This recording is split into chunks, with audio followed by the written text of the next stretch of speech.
Pernah nggak sih, di tengah kesibukan sehari-hari, Anda benar-benar berhenti sejenak dan berpikir, sebenarnya saya ini memandang diri saya sendiri tuh seperti apa ya?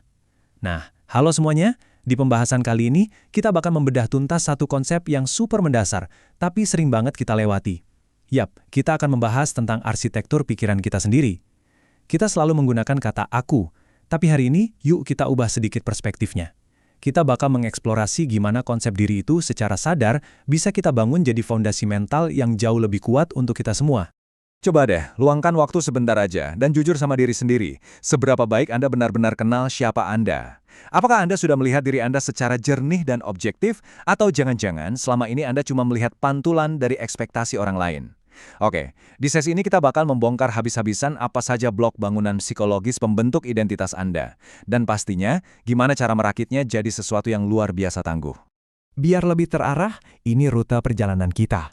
Kita mulai dari mengenal konsep diri, lanjut ke faktor pembentuk identitas kita, menuju kepribadian yang sehat, 6 pilar kesehatan mental, dan terakhir membangun persepsi diri positif. Yuk, langsung kita mulai. Masuk ke bagian pertama, mengenal konsep diri. Kita akan memahami dulu apa sebenarnya inti dari diri kita. Jadi gini, poin krusialnya, konsep diri itu bukan cuma satu hal tunggal. Berdasarkan literatur dari Universitas Surabaya, konsep diri itu ibarat sebuah jaringan yang sangat rumit. Jaringan ini isinya adalah keyakinan Anda, persepsi Anda, dan perasaan Anda tentang diri Anda sendiri. Ini adalah gabungan yang sangat kompleks dari citra fisik dan psikologis Anda, seberapa besar harga diri Anda, seberapa sadar Anda soal kelebihan dan kelemahan diri, sampai ke ideal diri, alias versi sempurna dari Anda yang selalu ingin Anda kejar. Semua elemen ini bergabung menjadi semacam lensa kacamata, dan melalui lensa itulah Anda melihat dunia setiap harinya. Nah, karena bentuknya saling bersilangan, wajar kalau konsep diri kita ini dinamis banget. Bayangkan saja bagaimana respons dari masyarakat di sekitar kita, baik yang mendukung maupun yang tidak, itu langsung mempengaruhi harga diri atau self-esteem kita. Kemudian, harga diri ini akan bergesekan dengan ekspektasi yang kita buat sendiri, yaitu ideal self. Sekaligus bergesekan dengan bagaimana kita secara aktual melihat kepribadian kita saat ini alias self-image.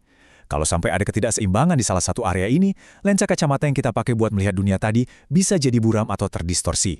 Yang bikin tambah menarik lagi, sebenarnya ada banyak banget versi dari diri kita yang hidup berdampingan di waktu yang sama.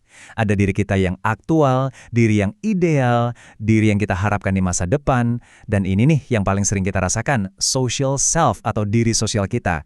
Coba pikirkan, saat Anda mengambil peran jadi orang tua, lalu di jam lain jadi karyawan di kantor, atau saat nongkrong jadi teman yang asyik, sebenarnya Anda sedang mengaktifkan faset-faset yang berbeda dari konsep diri Anda.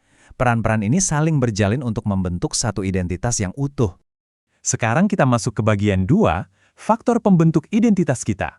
Kira-kira, apa saja yang membentuk kita dari luar? Ternyata, lingkungan di sekitar Anda, termasuk norma budaya dan harapan komunitas, itu bertindak sebagai cetakan yang pertama. Kemudian turun ke keluarga.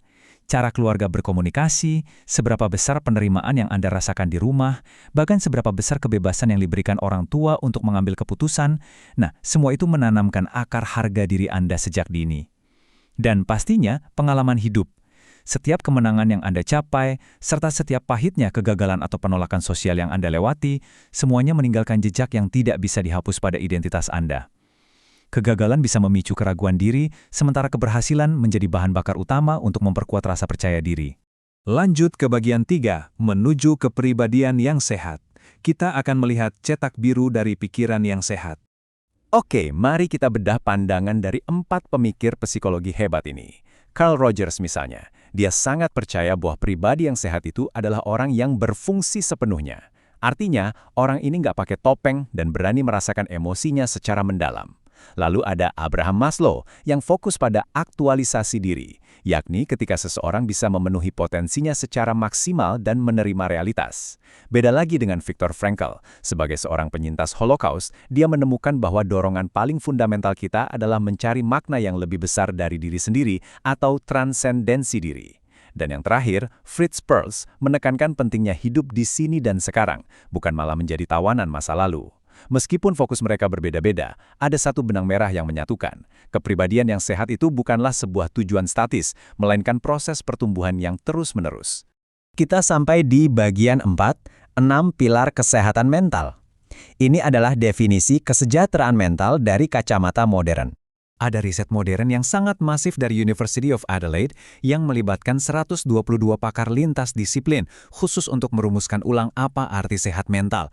Mereka merumuskannya ke dalam 6 pilar ini: makna hidup, kepuasan hidup, penerimaan diri, kualitas hubungan sosial, otonomi diri, dan kesejahteraan emosional. Tapi ada satu hal krusial yang ditekankan oleh sang peneliti, Matthew Aizielo. Beliau menegaskan, dan ini penting banget, sehat mental itu bukan berarti Anda merasa bahagia setiap saat.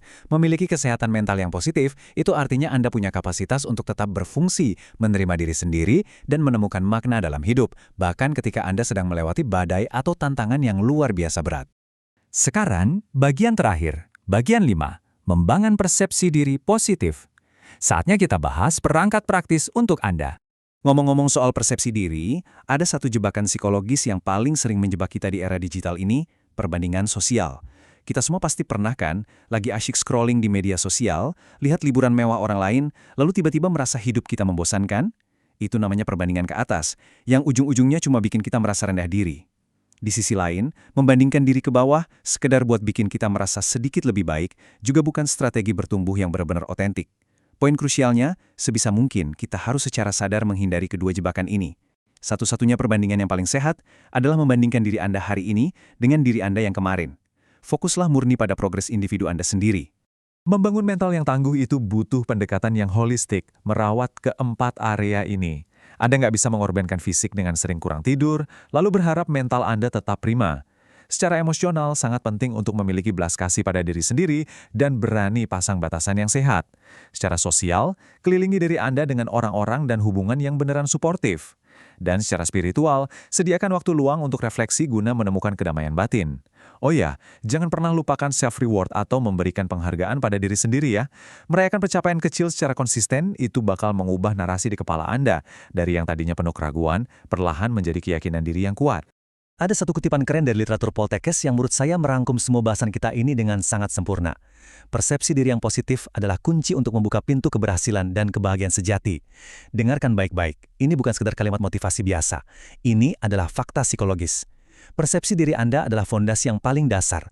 Kalau Anda bisa memandang diri sendiri dengan rasa hormat dan kasih sayang, Anda secara harfiah sedang memegang kunci utama yang bisa membuka potensi keberhasilan dan kebahagiaan sejati di dunia nyata. Sebagai penutup, saya ingin meninggalkan satu pertanyaan mendalam untuk Anda renungkan hari ini. Saat Anda melakukan kesalahan kecil, atau saat Anda ragu untuk melangkah, suara seperti apa yang muncul di kepala Anda? Apakah dialog batin Anda itu seringnya bertindak sebagai kritikus yang paling kejam? Atau justru bertindak sebagai pendukung terbesar Anda? Pilihan untuk mengubah suara itu sepenuhnya ada di tangan Anda, dan kabar baiknya, proses itu bisa Anda mulai tepat setelah sesi ini selesai. Terima kasih banyak sudah meluangkan waktu untuk belajar bersama hari ini, teruslah bertumbuh.